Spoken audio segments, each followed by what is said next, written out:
마가복음은 이제 14장에 넘어오면서 여러 가지 변화를 경험하죠. 13장까지는 여러 가지 일화를 기록해도 장소라든지 어떤 시간이라든지 때라든지 이런 것들을 이제 자세히 기록하지는 않아요. 근데 이 14장부터는 아주 달라지죠. 장소도 분명하고 또 시간도 잘 기록해요. 이렇게 하는 이유는 그만큼 이제 예수 그리스도의 십자가의 고난이 우리가 독자들이 정확하게 알아야 될 내용이라는 이유도 있겠고요. 구약의 예언과 깊은 관계가 있기 때문이죠. 자, 이제 이 마가복음 14장서부터 예수님은 십자가를 향해 갑니다. 오신 목적을 이루어 가는 거죠. 이 주님이 가시는 이 길에 많은 일들이 생겨납니다. 우리가 어떤 목적을 가지고 나아갈 때 쉬운 일이 없죠. 예수님은 죽으러 가시는 것도 쉽지가 않으셨어요. 우리는 이 한 주간 동안에 어떤 일이 있나, 정말 예수 그리스도가 얼마나 우리를 사랑하시나, 우리는 그런 일들을 이 말씀을 통해서 충분히 경험하게 되리라 생각해요. 자, 오늘 3절의 말씀 보시면 이제 구체적인 내용들이 나오는데요. 한번 읽어볼까요? 시작. 예수께서 베다니 나병 환자 시몬의 집에서 식사하실 때에 한 여자가 매우 값진 향유 곧 순전한 나드 한 옥합을 가지고 와서 그 옥합을 깨뜨려 예수의 머리에 부으니, 지명이 나오죠. 베다니다. 이 베다니는 우리가 잘 알고 있는 마리아와 마르다와 나사로가 살고 있는 그 집이죠. 그러니까 예루살렘에서 한 5리밖에 안 되는 근거리에 있어요. 이 사람이 그러니까 나사로의 가정하고도 왕래가 있었겠죠. 그렇죠? 같은 지방에 살고 하니까. 그런데 오늘 본문 보시면은 초대한 사람이 누구냐면은 나병 환자 시몬의 집이에요. 나병 환자 시몬의 집이면 나병에 걸려 있다. 나병이 무슨 병인지 아시죠? 그런데 그 한젠시병, 문둥병이라고도 합니다만은 나병 환자는 집에 있을 수 없었어요. 그러니까 나병 환자들은 격리돼서 따로 살게끔 되어 있었죠. 전염병으로서 그때 분류했으니까. 근데 나병 환자라고 지금 집에서 주님을 접대한다. 이것은 무엇을 말합니까? 나병 환자였는데 고침 받았다, 그런 말에 이해되시죠? 나병 환자였는데 고침 받아서 대제사장이 허가해서 다시 집으로 돌아온 거예요. 이 과정에서 어떤 일이 있었는지 정확히 몰라요.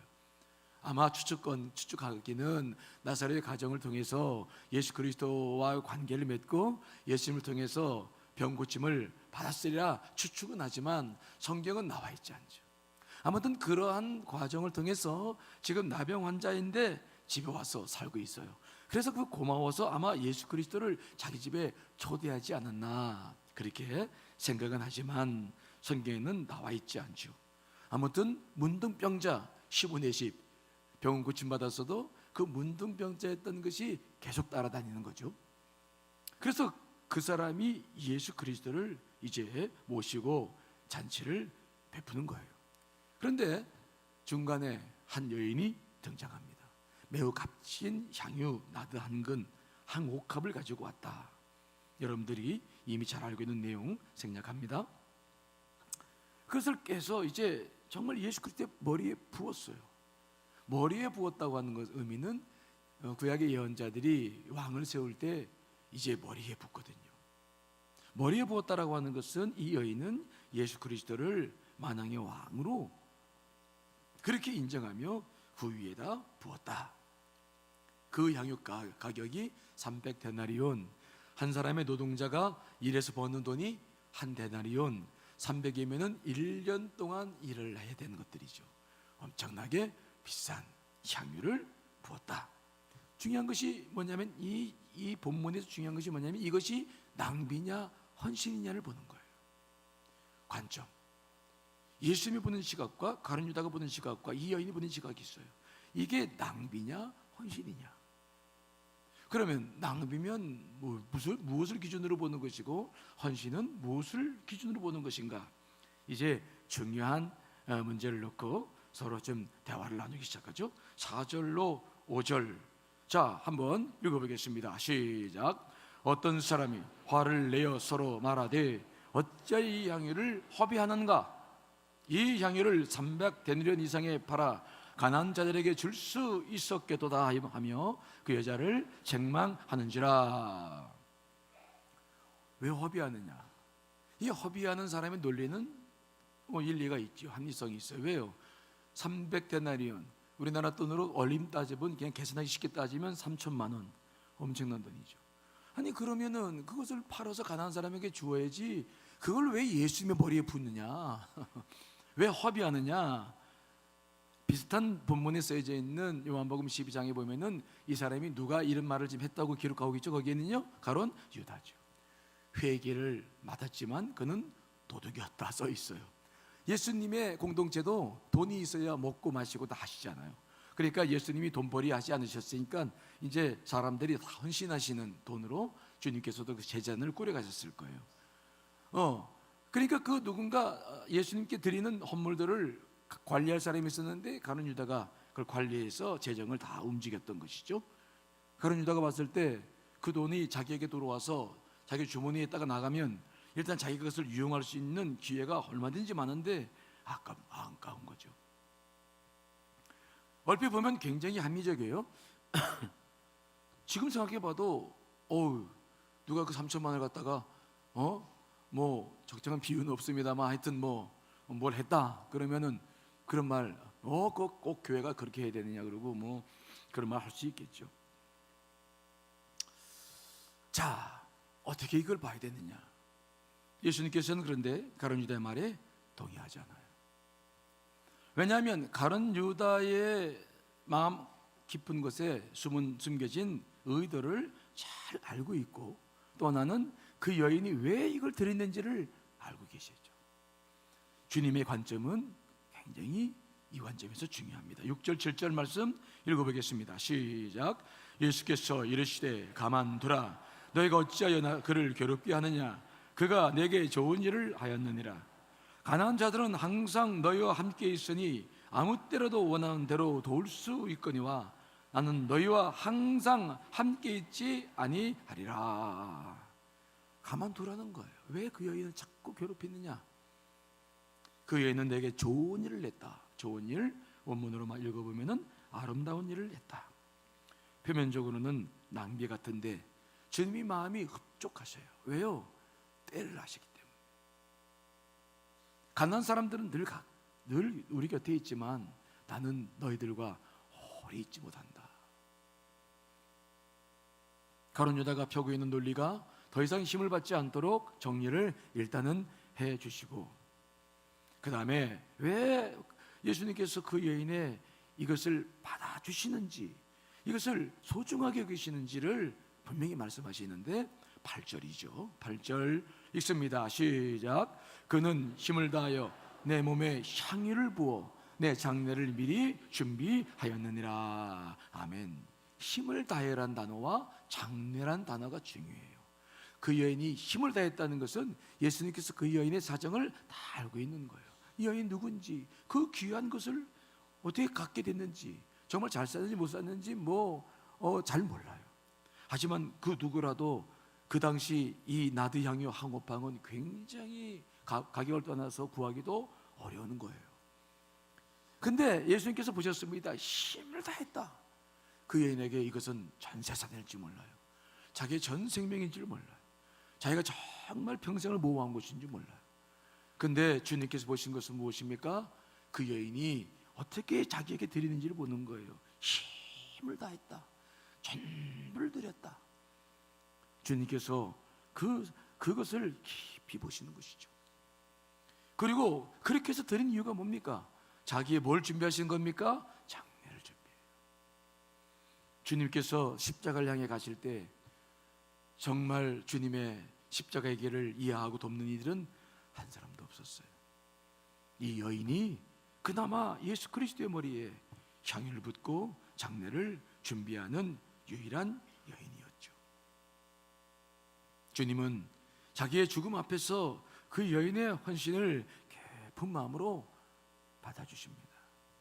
그리고 복음이 전파되는 곳에 이 여인의 헌신도 꼭 기억해서 전파하라라고 말씀하고 계신 것입니다. 우리는 낭비라고 볼 수 있는데 주님은 귀한 헌신으로 받으시는 것이죠. 이게 참 중요해요. 늘 주님과의 관계에 있어서 사람들의 평가나 사람들의 눈이 아니라 정말 여러분의 마음이 주님께로 늘 최선을 다할 수 있기를 간절히 축원합니다. 최선을 다하는 게 중요해요. 그러면 이 여인이 어떻게 이룰 수 있을까요? 어떻게 이렇게 지금도 비싸고 귀한 것을 어떻게 이 여인이 그 당시에 아무도 생각할 수 없는 이런 일을 할 수 있을까요? 이런 계산을 초월하는 헌신은요, 어떤 사람에게만 가능하느냐? 정말 주님을 사랑해야 가능한 줄 믿습니다. 사랑해야 돼요. 계산이 초월될 수 있다. 그것은 늘 뭐와 관련이 있냐면 사랑과 관련이 있어요. 사랑하지 않는 대상에게는 늘 우리는 계산이 있어. 그렇죠? 자식들에게 왜 무한으로 우리가 베풀어 나갑니까? 뭘 하니까요? 우리가 그들을 사랑해요. 사랑하는 곳에만 계산되지 않아요. 사랑하지 않으면 다 계산이 됩니다. 여러분 젊은 시절에 연애할 때 생각나시죠? 생각나시죠? 사랑할 때 그때 들였던 시간이 아까웠어요? 만나고 나니까 내가 2시간 썼네. 아씨 아까워. 3시간이나 썼어. 여러분 사랑할 때 들이시는 시간이 아까워요? 아까워요? 아니. 지금은 아까워요? 돈이 아깝습니까? 아니에요. 사랑이 힘이라고 생각해요. 정말 사랑하면 우리는 시간과 돈을 계산하지 않아요. 오늘 가룟 유다는 그러나 정확히 계산합니다.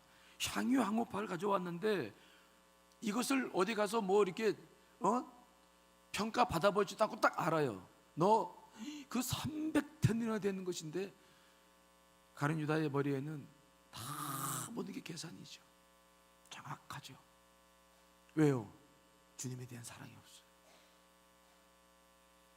주님에 대한 사랑이 없으니까 모든 게 낭비예요. 모든 게 다 허비라고 보는 거예요. 그래서 우리가 정말 주님과의 관계를 맺을 때 뭐 여러 가지 평가를 떠나서 늘 정말 사랑하느냐 주님을. 주님도 그 여인의 그 마음을 받아주신 줄 믿습니다. 그래서 계산하지 않아요. 그것이 설령 이 여인처럼 한 옥합이 아니라도 2 드라크마, 2동전 2개라도 사랑으로 드릴 때에 주님께서 그 헌금이 그날 성전에 드린 모든 헌금보다도 더 많다고 말씀하신 줄 믿습니다. 비단 양이 많아서가 아니에요. 2렙돈밖에 안 됐어도 주님은 그렇게 받으셨는데 모든 것들 가운데 중요한 원칙이 있습니다. 사랑이에요.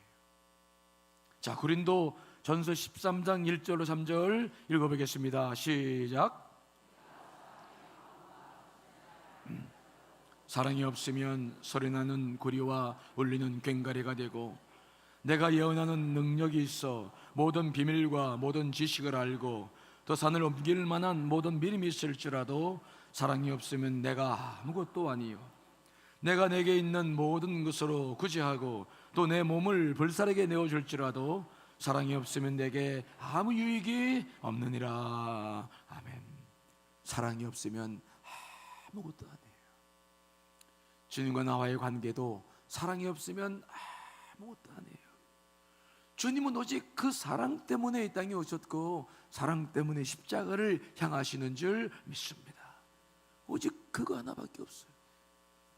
그분은 계산하지 않으셨어요. 자기가 우주 만물을 지으신 분이라고 계산하지 않으셨어요.